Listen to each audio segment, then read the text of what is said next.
Bonsoir Alain Duhamel, merci d'être avec nous comme chaque soir. Bonsoir Sophia Chikirou, conseillère en communication politique proche de la France Insoumise.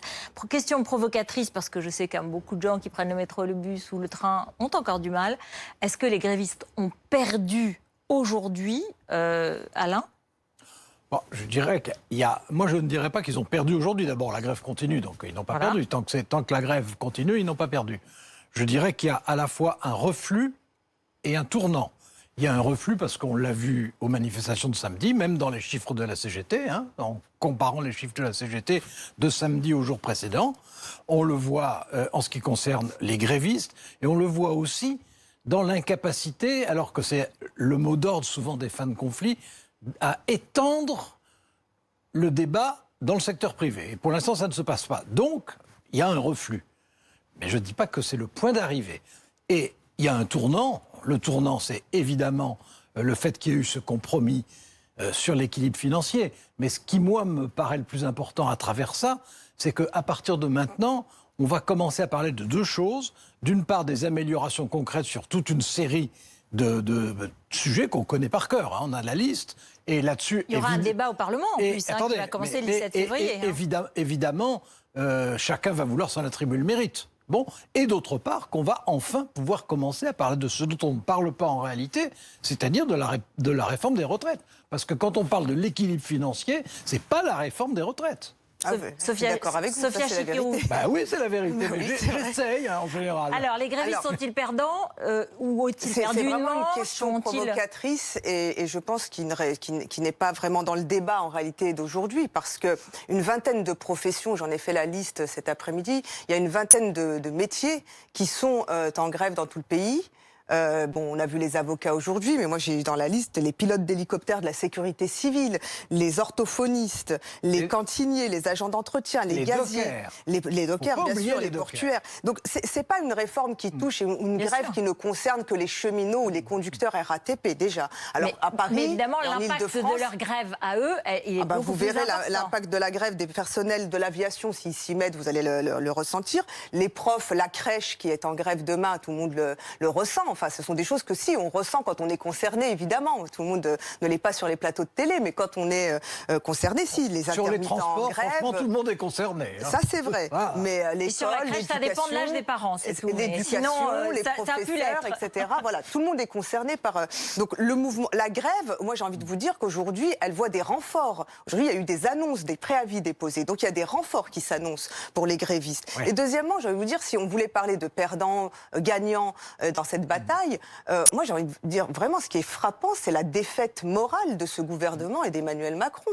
Je veux dire, on est au 40e jour de grève. Les syndicalistes et les gens qui se sont mis en mouvement, qui ont perdu du salaire, qui souffrent de cela, c'est très dur, sont toujours là, présents. Ils sont allés sur les plateaux de télé défendre leur point de vue, leurs arguments face à souvent des porte-paroles du gouvernement qui perdaient leurs moyens, qui étaient à court d'arguments, qui étaient embrouillés,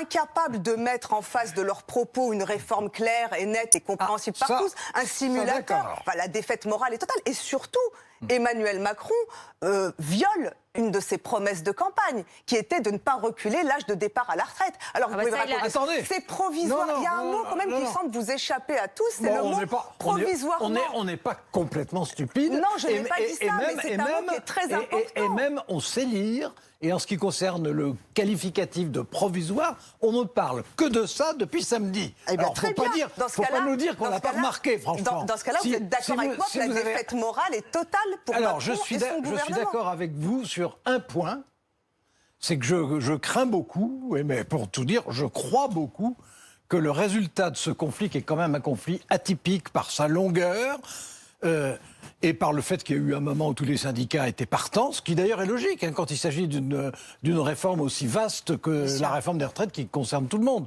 Mais moi, ce que je crains et que je crois beaucoup, c'est que tout ça se termine par une société de conflits, de fractures, de ressentiments, et que ça n'est pas sain dans une société, que c'est inévitable et que, je veux dire, on va vivre comme si on était dans un pays en tension terrible, ce qui est quand même un peu aberrant dans la mesure où... oui, mais ça, c'est la méthode du gouvernement n'y est pas pour rien dans ces cas-là. Mais c'est ce que je suis en train de vous dire. Non, mais attendez, j'espère que je me suis bien fait comprendre. Oui. Quand je décris ce que, selon moi, sera le point d'arrivée, je ne suis pas en train de vous faire l'éloge du gouvernement. Ouais. Je suis au contraire en train de vous dire, un, il s'est très mal expliqué.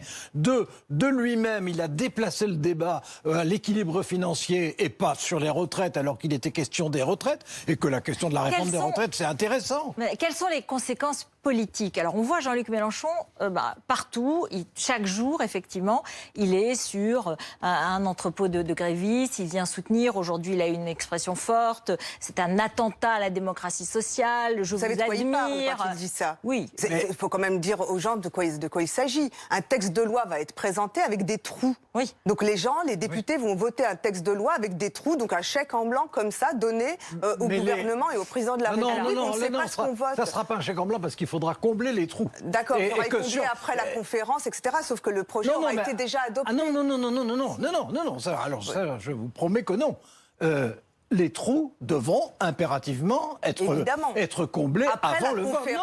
Oui, peut-être après la conférence, mais avant le vote. C'est fin avril. Avant le vote définitif. 17 février, le passage au Sénat, retour à l'Assemblée. Si ça n'était pas comblé avant le vote définitif, l'opposition, à commencer par Jean-Luc Mélenchon, se précipiterait au Conseil constitutionnel, etc. C'est évident. Mais la question que je me pose, c'est évidemment, il y aura, quel que soit le résultat, il y aura des gens déçus et amers. Et donc eux, beaucoup, une grande majorité. Pour qui vont-ils voter? Je veux dire, comment vont-ils exprimer cette amertume? Et du point de vue du gouvernement, c'est ce qui va se passer. Il y aura une forme de retour de bâton, même s'ils alignaient une victoire dans les semaines qui viennent, avec des guillemets, il y aura un retour de bâton politique. Comme dans chaque conflit social, il y a des retours de bâton, il y a des réponses, des réactions. Moi, je crois que les prochaines élections nationales, donc on va passer par les municipales puis les régionales, mais les prochaines élections nationales ne pourront pas ne pas parler de cette réforme des retraites. C'est évident. Je veux dire, en 2017, ça n'a pas été un sujet de campagne, les retraites. Donc Macron peut dire, oui, moi j'en ai parlé de la réforme par points. Fillon l'avait fait aussi à cette époque. Il avait pris l'engagement de ne pas reculer l'âge de départ à la retraite. Il va le faire. Je vous garantis qu'il va le faire. C'est pas la peine de dire le contraire. Ne dites pas, on va voir. On va voir. On ne sait pour l'instant, c'est pas ce qu'il dit. Et ils vont reculer l'âge de départ à la retraite. Donc les gens vont se rendre compte qu'ils vont travailler plus longtemps. Donc mécaniquement, travailler plus longtemps pour atteindre le niveau de pension auquel on aurait dû avoir le droit avec le système actuel, c'est perdre de la pension, c'est perdre du temps de retraite. Donc c'est être perdant. Et donc ce sera un sujet de 2020. Non, mais ça, je suis d'accord. D'ailleurs, c'est souhaitable que ce soit un sujet et c'est normal que ce soit un sujet. Moi, il y a quand même deux choses qui me frappent sur les conséquences politiques.